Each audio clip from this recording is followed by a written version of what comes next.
Welcome to our channel. Today we how to restore your brand look in Shopify themes with custom CSS detailed guide step by step clearly.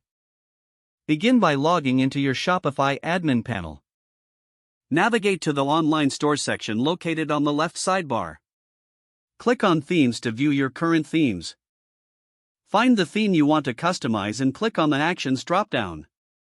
Select edit code from the dropdown options.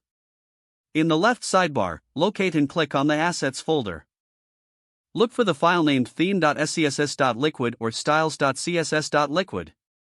Click on this file to open it in the editor. To add custom CSS, scroll down to the bottom of the file.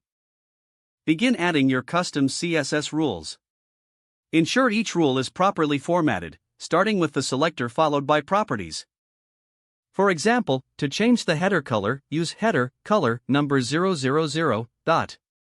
Once you've added your rules, click the Save button at the top. Next, open your storefront to preview the changes. Clear your browser cache if you do not see the updates immediately. If necessary, return to the Edit Code section to make further adjustments. Continue testing and refining your CSS until you achieve the desired look.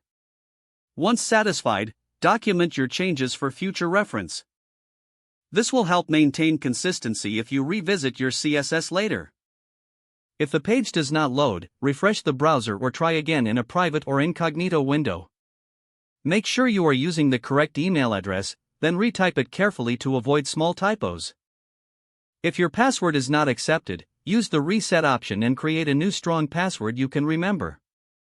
Check your spam folder for verification or security emails, then complete any requested confirmation steps. Enable two-factor authentication if available to improve account security and reduce unauthorized access risk.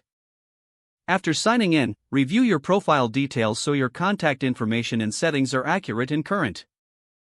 If you see an error message, note it down and try again after restarting your device and internet connection. Log out when you finish, especially on shared devices, to keep your account and payment information secure. If the page does not load, refresh the browser or try again in a private or incognito window. Make sure you are using the correct email address, then retype it carefully to avoid small typos. If your password is not accepted, use the reset option and create a new strong password you can remember. Don't forget to like this video and subscribe to our channel for more step-by-step tech guides.